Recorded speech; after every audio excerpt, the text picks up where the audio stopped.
Hey, so I just bought my first e-bike. It's a Blutron MB550. I purchased it from Best Buy in Vancouver. I had been hesitant, to say the least, about getting an e-bike. My hesitancy was the fact that I stubbornly said, you know, that no, because I want to. If I'm going to go on a bike ride, I want to get exercise doing it. I'm pretty active, so it definitely isn't my only form of exercise. In fact, I probably go on a bike maybe 6 to 10 times a year, so not a lot. So when I needed to go out and buy a new bike, I thought, maybe I'll look at e-bikes. So my criteria for getting a bike was that it would review fairly well. Once I started looking, I realized you can get cheap e-bikes, and you can go. I mean, sky's the limit really on the price. So I didn't want to go too cheap. I also didn't want to go too expensive. For the price, on the more expensive side, is the fact that I only ride, let's say, 6 to 10 times a year, so I didn't want to invest a lot of money in having something that sits most of its life. Also, if I didn't enjoy riding an e-bike, then I didn't want to be out, having forked out a lot of money trying to recover it by selling it used. And the third thing for me for price was I didn't want an expensive bike getting stolen. I'd rather have something cheaper getting stolen. But anyway, the Blutron MB550, after doing a fair amount of research on it, I think fits the bill. The price point was pretty good. I actually ended up getting it on a sale, which was a bonus. The reviews were pretty good on it. There was sort of the negatives were getting flat tires, which is weird because many bikes do get flat tires. So, but if it's an issue, like an internal issue, we'll deal with that later. But one of the comments I read more than once were that the instructions for putting it together weren't very good. And one comment was that there wasn't anything on YouTube on how to put the bike together, and that to me said, hey, great opportunity for me to make a video. I'll be putting it together for the first time. I'm fairly handy, so that issues with putting it together really didn't scare me that much. So I thought I'd make a video. As I'm sure you can tell right now, I'm in the parking lot of our condo. The acoustics in here are just horrible. And also there's people coming and going all the time. So what I'm going to do is I'm going to take this bike out of the box. I'm going to take it up all the components upstairs, and I'll meet you upstairs and we'll do this together. Before I take it upstairs and start the assembly, I just wanted to show what it looks like. I've just cut the cardboard away. Seems like it's packaged fairly well. Anyway, that's what it looks like.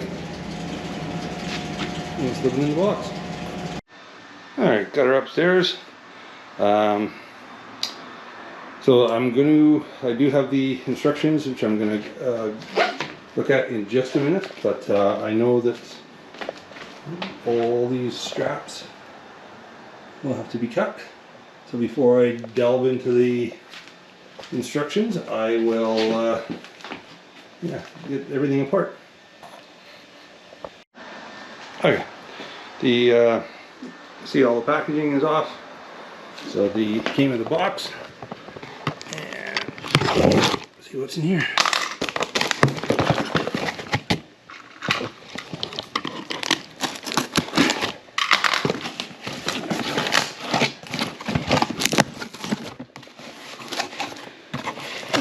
In the box, we got the pedals, a bag of tools.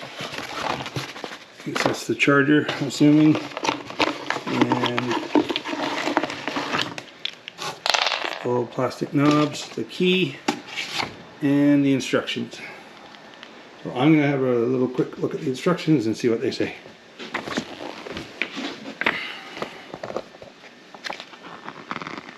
Well, I'm always boring you with this. I will go through the instructions and check in with you in a minute. Before I get putting this together, I'm going to take the battery off and just start it charging. Very simply, you put the key in, turn it counterclockwise, and pull straight up like that, and off it comes. Charging seems pretty basic. It's plugged into the wall. There's a little cover over where the charger goes in. You know, if you notice that it's gone from green to red, so see how long that takes to charge. There's the insides of the toolkit. We've got a an 8 and a 10-inch, or 10, sorry, mil, a couple of Allen keys, a bigger Allen key, a Phillips screwdriver, a 15 and a 13 mil box end wrench, a 15 and a 13 open end, and another Allen key. So first thing I'm going to do is I'm going to put the handlebars, mount the handlebars up, get them out of the way, and then I'm going to put the front wheel on. It does have a kickstand, so I'll be able to get the bike standing upright. Right. So to mount the handlebars, we're going to need to get these 4 screws out first. So I'm going to use this tool, this hex key, and pull all the screws out.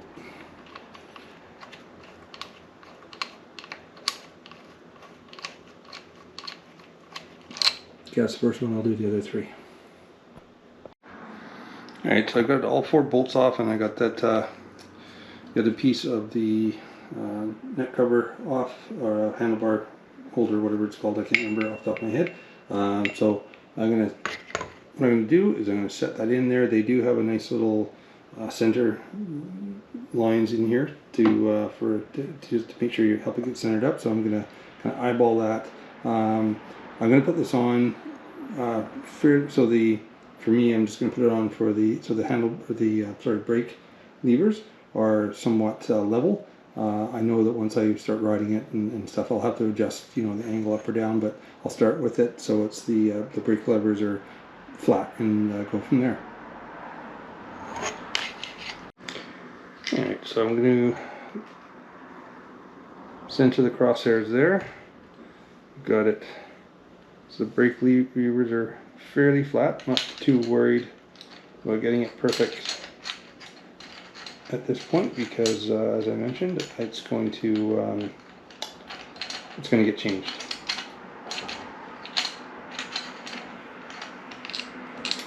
Here we go. First one started. We get one down here. Started.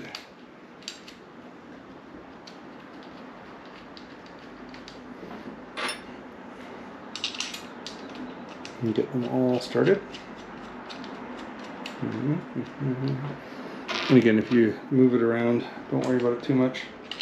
You can adjust it afterwards, and I think probably everybody will put this together will want to adjust them after they start riding it around and see what works for them.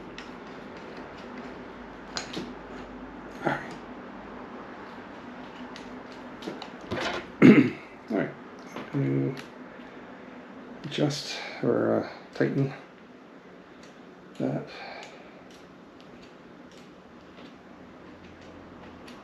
Tighten one of them up here so it's snug.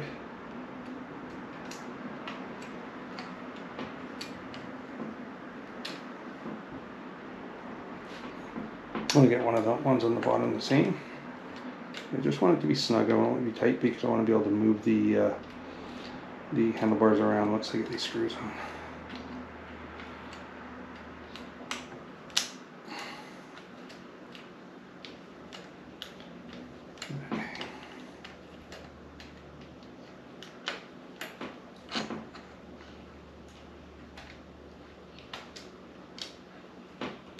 So it's just got a little snugness to it.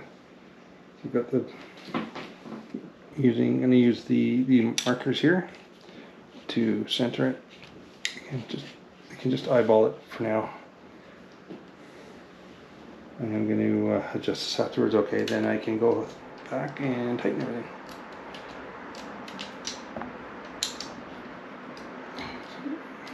And you don't need to go super tight on these. You obviously don't want it to move around when you're riding it, but you don't need to, absolutely crank these as tight as you possibly can.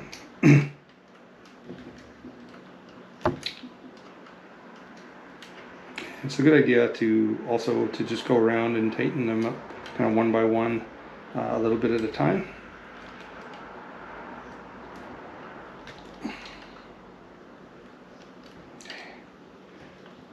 Pretty good there. Check this one. You can kind of just get a good feel, and you'll notice too that when you go back to tighten them, the ones that you've already tightened, they're going to be loose again. That's just because this everything's kind of seating and moving around a little bit, and it'll create some slack on some of the screws once you're tightening going through doing the kind of this process and tightening up one by one. Okay, so I'm pretty happy with that.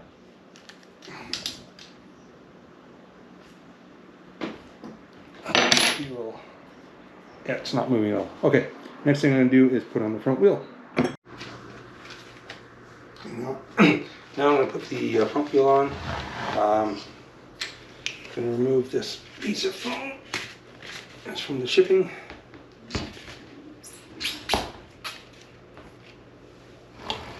Which did help stabilize it a little bit. Throw the foam in the pile. The front tire comes with here, with a cover here, or not cover, but it's just a little piece of plastic that goes on the wheel, and it's just, I think, to protect something in shipping. You're going to need to back off the nuts here. See these little things? That's important when you were putting it on the bike. And I'll show you that in a minute. Back that off. Okay. Okay, ready to put the front wheel on. As you can see, I've flipped the bike upside down. It makes it much easier. I just want to point out here, there's little holes on each side. What those are for is there's these little kind of washer things that are on the axle. Those little tabs here need to go in those holes when the bike is on. So you really need to pull the nuts out quite a ways just to make sure that it goes in easily. Before you try and put the bike in, you want to make sure that the brake pads have a gap in them. As you can see that they do. If you've accidentally pulled the brake lever and pulled these together, best thing to do is if you have something plastic to put in there to kind of pry them apart, you can. Worst case scenario, you can put a screwdriver in there, a flathead screwdriver, and then just really gently pry them apart, because your disc is going to need to go in there. So this part's really simple. Again, you want to make sure that these two washers are, oops, let's try this again. The two washers are pulled all the way to the edge by the nuts. And we're going to drop the wheel in, just making sure that the disc goes between the two pads. Looks good there, looks good there, and just drop it in. That's it. So you can just do these up by hand. As you can notice, those little tabs are going in the hole there. On the other side, do the same thing. Do it up by hand and make sure that little tab is sitting in that hole. Next, we're going to grab our box end wrench and we'll tighten it up. And what I'm going to do is go a little bit on each side.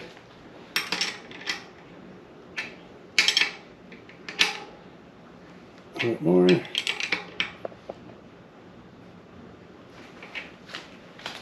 And one more here. And one more there. I'll put my foot on the handlebar. That should do it. You don't need to go super duper tight on these, but just so you want to make sure that you can get the wheels off again. So give it a good spin. Everything seems good. So I'm going to flip it back onto its wheels, and we'll put the pedals on next. And the pedals are right there. Just a bit of an update. I'm starting to put the right side on, and I couldn't do it with just finger tight. I'm using the wrench. I just got the thread started, and I'm using the 15 mil open end to put the pedal on the rest of the way. Okay, bit of an update on the right pedal. If you're smart, you'll notice it's on backwards. The reason is on the beginning of the threads on the outside had a lot of powder coat on it, and I wasn't able to get the pedal started. It kept trying to cross thread. So what I've done is I've gone from the outside or the inside out with the pedal just to kind of clear it up. So I'm hoping that I'm going to take that off and install it the right way, and hopefully it's called chasing the threads. Chasing the threads from the other side will clear it so I can get the pedal to go in that way. Here's an update. The right pedal is on, and it didn't go well. There's the left one. If you can see it in there, there's a lot of powder coat.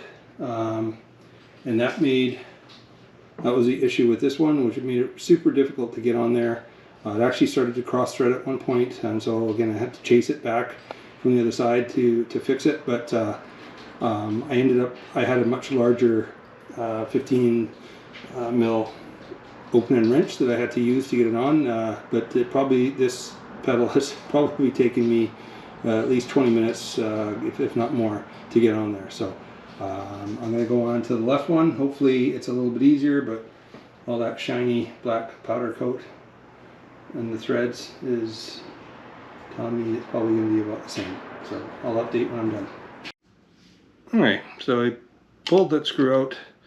I've got the fender here, the front fender, and I've got the light on top of the fender bracket. I've got the light on top. I'm going to tighten that a little bit more. The tool to use that's in the kit is this curved one, or not the curved one, but this angled hex key. I have one that's just straight and a lot longer, and I find it much easier to get in there and use and just spin by hand and tighten by hand. So yeah, I mean, you can use the one from the kit, or if you do have a longer one, it is much easier to use. So what I'm going to do is I'm just going to align the light and the fender, and I'm going to tighten that guy up. Hey, fender and the light is on. I did loosen this screw here and adjusted the angle of the light down a little bit. I'll probably end up adjusting it more too once I use it in the dark. Still, I think it's probably too high, but that's what it looks like. Also, yeah, I got those caps on the front wheel. I'm going to put the rear fender on. Actually, I'm going to put the seat on, but I think you have to put the fender goes around the post before you put the seat on, so I'm going to do that. The seat does come with a reflector, so before I put the fender on, I'm going to kind of straighten that up and tie that down. It's actually very loose on